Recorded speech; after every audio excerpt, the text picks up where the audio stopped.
আমার স্ত্রীর বয়স কম থাকায় সে আমায় সবসময় দূরে দূরে রাখত। আমি তার ব্যবহার আচরণে আমি খুব কষ্ট পেতাম।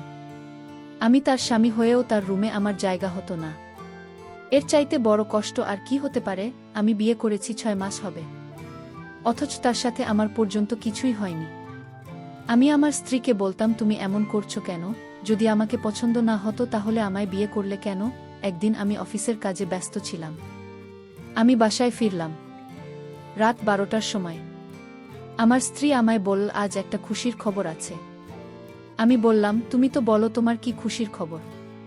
আমার স্ত্রী বলল, আমি মা হতে চলেছি।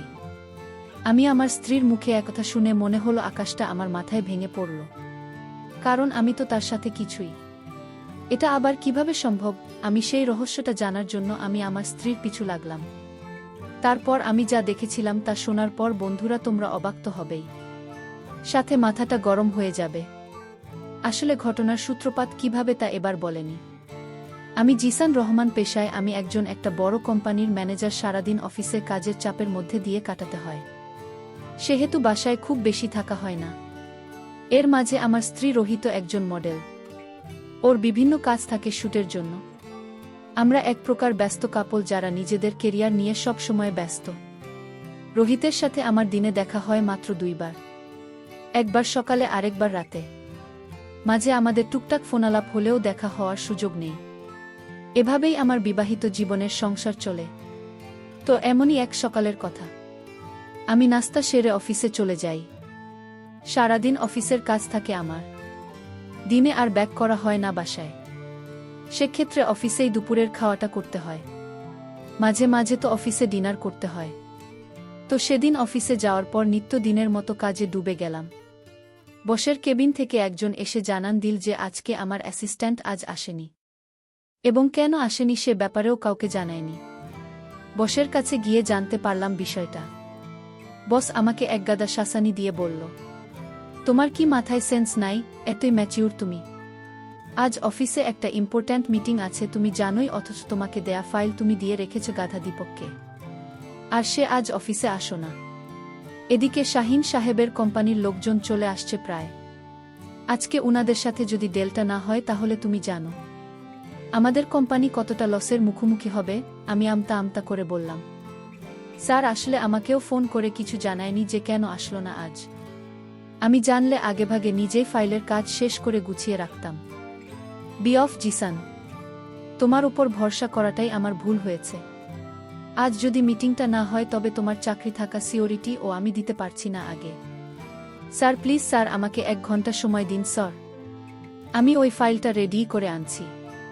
প্লিজ স্যার, 1 ঘন্টা না তোমাকে টাইম দিলাম ফাইলটা রেডি করার জন্য।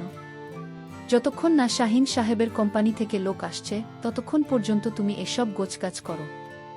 আর যদি না পারো তাহলে তোমার উপর দিয়ে আর অফিসের উপর দিয়ে কি যাবে তা মনে রেখো, তাহলে হয়তো তোমার চাকরিটা চলে যাবে। তৎক্ষণাৎ আমি কেবিন থেকে বেরিয়ে আসলাম। দীপককে একবার কল দিলাম, তখনই রিং হতে হতে শেষ পর্যায়ে কল কেটে গেল, অথচ রিসিভ হলো না।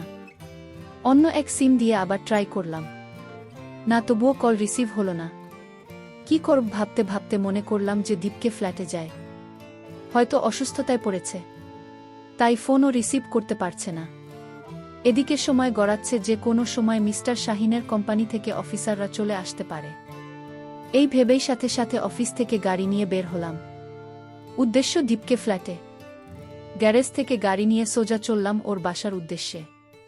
সম্পর্কে দীপক আমার ছোট ভাই, আমাদের গ্রামেরই এক প্রতিবেশী চাচার ছেলে। পড়ালেখায় দক্ষ হওয়ার পরও তার কোথাও চাকরি হচ্ছিল না, বিধায় তার বাবা আত্মহত্যা করেছে বছর আগে। তারপরে ওকে কেউ কোনো চাকরি দিচ্ছিল না। এই ঘটনার পর আমি আমার কোম্পানির সিইওর সাথে কথা বলে এখানে চাকরি নিয়েই ও আমার অ্যাসিস্ট্যান্ট ম্যানেজার জবটা পায়। কাকলিতে একটা ফ্ল্যাট নিয়ে দিকে। তারপর থেকে ওর জীবন চলছে চলবার মত। আগের দিন আমাদের কোম্পানির সাথে ঢাকার অন্যতম ব্র্যান্ডেড কোম্পানির এলটাচ ইন্ডাস্ট্রি থেকে একটা কোলাবোরেশন অফার করা হয়। এটা যদি হয়ে যায় তাহলে এক লাফে আমাদের কোম্পানি আকাশে উঠে যাওয়ার মতো সাফল্য পেয়ে যাবে। রিয়াল টাচের সিইও শাহিন রহমান সাহেব জানায়, আজ তাদের কোম্পানির লোকেরা আমাদের সাথে মিটিং করতে আসবে। আমরা যে নিজেদের কোম্পানির জরুরি বা ইম্পর্ট্যান্ট কাজগুলো ফাইল করে তাদের সামনে উপস্থিত রাখি। এমনই একটা কাজ আমায় দিয়েছিলেন বস। একটা ফাইলে আমাদের কোম্পানির বেশ কিছু কাজ করে রাখার জন্য বলেছিলেন, আর আমার অধিক কাজ থাকায় সেই কাজটা দিয়েছিলাম আমার অ্যাসিস্ট্যান্ট দীপককে। ও আজ সকালেই কাজটা করে অফিসে আসার কথা থাকলেও আসেননি। তার জন্য আজ বসের সামনে অপমানিত হলাম। যাই হোক, 30 মিনিটে পৌঁছে গেলাম দীপকে ফ্ল্যাটে। ওর ফ্লোর 4 তলায় হওয়াতে লিফটে করে উঠে গেলাম। দীপকের ফ্লোরের একটা বিকল্প চাবি সবসময় আমার কাছে থাকে। কয়েকবার নক করে যখন কোনো রেসপন্স পেলাম না, তখন আমি বিকল্প চাবি বের করে দরজা খুলে ভেতরে প্রবেশ করলাম। ভেতরে আসতে একটু অবাক হলাম। দরজার সামনে এক জোড়া জুতা উল্টে আছে, যেটা একজন মেয়ে মানুষের। দীপকের ফ্ল্যাটে মেয়ের জুতা বিষয়টা মেনে নেওয়া সহজ ব্যাপার না। ওকে আমি খুব ভালো করে চিনি, কোনো মেয়েকেও ফ্ল্যাটে নিয়ে আসবে এমনটা ওর পক্ষে সম্ভব না। তাহলে মেয়েদের জুতা কেন এখানে? তার কি কোনো আপনিও এসেছে গ্রাম থেকে? কিন্তু আসলে তো সে আমাকে অন্তত বলতো। জুতাটা পা দিয়ে উল্টিয়ে দেখলাম, না, এসব জুতা গ্রামের মেয়েরা পরে না। এসব জুতা বলল ঘরের মেয়েরা পায়ে দেয়। আর আমার জানামতে কোনো হাই ক্লাস মেয়ের সাথে দীপকে ওঠা বসা নেই। তার মানে কি দীপক আসলে মেয়ে নিয়ে এসেছে? তখনও আসলে আমি ভাবিনি যে আমার জন্য এমন একটা চমক অপেক্ষা করছে। চুপচাপ দরজাটা লক করে এক এক করে রুম চেক করা শুরু করলাম। প্রথমে ড্রয়িং রুমে উকি দিলাম না, এখানে কেউ নেই। কিন্তু দুইটা জিনিস চোখে আটকালো আমার। দেখতে পেলাম লাল রঙের জামা পরার একটা। মনের ভিতরে একটা ভয় আষ্টেপৃষ্ঠে জড়িয়ে ধরল আমাকে। এক মুহূর্তে দীপিকার প্রতি আমার বিশ্বাসটা চুরচুর করে ভেঙে গেল। বের হয়ে বেডরুমের দিকে পা বাড়ালাম। আমি জানি দীপক আর ওই মেয়েটা ওখানে হয়তো আছে। ভাবলাম যে তাদেরকে আমি দেখতে চাই, এখানে কি করছে এই ভেবে দরজার কাছে এসে দাঁড়ালাম। সামান্য একটু ধাক্কা করে নিলাম দরজাটা। সেই অংশে চোখ লাগিয়ে ভেতরে দেখার জন্য উকি দিলাম। কিছুই দেখতে পেলাম না। ভাল হতো, বিছানার এক পাশে কাউকে দেখা যাচ্ছে। সাহস করে দরজাটা আর একটু খুললাম। দরজা ঠেলে দিলাম যাতে আমি রুমের ভিতরে সহজে ঢুকতে পারি। এবার ভেতরে গেলাম, যা দেখলাম, ব্যাস এটুকুই যথেষ্ট ছিল আমার জন্য। চোখের চাহনিতে এমন দৃশ্য দেখে ফেললাম যা হয়তো কোনো পুরুষ কোনো দিন দেখতে চায় না। দীপকের রুমে আমার স্ত্রীকে দেখতে পেলাম, তার গল্প করছে। এখানে আমার স্ত্রী কি করছে তা নিয়ে ভাবতে লাগলাম। দুজনের মাঝে খুব ঘনিষ্ঠ মনে হল। বুঝলাম যে তারা এক অন্য জগতে চলে গেছে। মাথাটা আমার চিঠি দিয়ে উঠল। তখনই যেন মাথা ঘুরে পড়ে যাব এমন অবস্থা। ওরা দুজনই এক পাশে তাকিয়ে ছিল বলে আমার দিকে হয়তো খেয়াল করেনি। দরজাটা আস্তে করে বাইরের দিক থেকে টেনে দিয়ে বাইরে চলে এলাম। আমি তখনও বিষয়টা মানতে পারছিলাম না। দরজার পাশের দেয়াল ঘেঁষে বসে পড়লাম। তখনই মাথা ফেটে যাচ্ছিল যন্ত্রণায়, এই যেন মাথাটা 2 ভাগ হয়ে যাবে। ঘড়ির দিকে তাকালাম, প্রায় 1 ঘন্টা পার হয়ে গেছে অফিস থেকে বেরোনো। এক মুহূর্তে সেই দৃশ্যটা ভুলে যাওয়ার চেষ্টা করলাম, কিন্তু পারছিলাম না। আমার স্ত্রী এমন হতে পারে মানতে পারছিলাম না কোনোভাবেই। তবুও নিজেকে অনেক কষ্টে মানিয়ে দীপকে স্টাডি রুমে গেলাম। শয় বইয়ের মাঝে ওই ফাইলটাকে খোঁজার চেষ্টা করছিলাম। প্রথমে খুঁজে না পেলেও এক সময়ে সেটা খুঁজে পেলাম। বের করে দেখলাম যে ভেতরকার কাজ শেষ করে ফাইলটি রেডি করে রেখেছে। দেরি না করে ফাইলটা নিয়ে বাইরে বেরিয়ে এলাম। দরজা দিয়ে বের হতে যাব। এ সময় রোহিতের কথা অনেক বেশি মনে পড়ছিল। তার সেই দৃশ্য আমার চোখ থেকে কিছুতেই পড়ছে না। শেষবারের মতো আরেকবার দরজাটা আলগা করে ভেতরে উকি দিলাম। আমি ভাবলাম তারা কি করে সেটা আমার জানতে হবে। তার আগে আমার ফাইলটা অফিসে নিয়ে যাওয়া খুবই জরুরি। দেরি না করে বের হয়ে আসলাম সেখান থেকে। মাথার একপাশে ব্যথা শুরু হয়ে গেছে, মনের মাঝে এক প্রকার চিন্তা জেঁকে বসেছে চোখের কোণায়। জলগুলো যে ঝরনা হয়ে রয়েছে। পাতা বন্ধ করে স্রোত বইতে শুরু হয়। পাতা খুলে দিলে রিমঝিম করে জানবে পড়ে। বসকে কল করে বললাম যে দীপক অনেক অসুস্থ, আরও কাজটা করে রেখেছে, আমি তা নিয়ে আসছি। বসে থেকে জানলাম যে তারা এখনো আসেনি। আমাকে তাড়াতাড়ি অফিসে ব্যাক করতে বললেন তিনি। চোখে জমা পানিগুলো মুছে বের হয়ে যাচ্ছিলাম ফ্ল্যাট থেকে। একটু প্রত্যাশা ছিল যে রোহিত হয়তো পিছন থেকে হঠাৎ একটা ডাক দিবে আর এসে বলবে যা দেখেছি তা সত্যি নয়। কিন্তু এমন কিছু হওয়ার সম্ভাবনা নেই। অগত্যা আশা ছেড়ে ফাইল হাতে নিচতলায় নেমে এলাম। গাড়ি নিয়ে আবার অফিসে ব্যাক করলাম। এরপর একে একে অফিসের সব কাজ শেষ হলো। আমাদের কোম্পানি টার্ন করেছে। এখন কোম্পানির অ্যামাউন্ট তুঙ্গে। কয়েকদিনের মাথায় হয়তো আমিও প্রমোশন পেয়ে যাব। এসব শেষ করে রাতে বাসায় ফিরলাম। যখন তখন ঘড়িতে 10:30। দরজার সামনে দাঁড়িয়ে অপেক্ষা করছিলাম আমি। রোহিত এসে দরজা খুলে কেমন মুখ নিয়ে আমার দিকে তাকাবে, আর আমি কোনো চোখে তাকে দেখব, এসব ভাবতে হলো না বেশিক্ষণ। রোহিত দরজা খুলে দিল। চেয়ে দেখলাম তার দিকে। চেহারায় সেই হাসি সুস্পষ্ট। আমার গোমড়া মুখ দেখে সে বলল, ঘরে ঢোকার আগে তোমায় একটা সুখবর দিয়ে নিই। আমি চোখ দিয়ে ইশারা করে জানান দিলাম, কি? রোহিত বলল, আমি মা হতে চলেছি গিয়ে। সেটা শুনে আমার মনে হলো আকাশ ভেঙে পড়ল আমার মাথায়।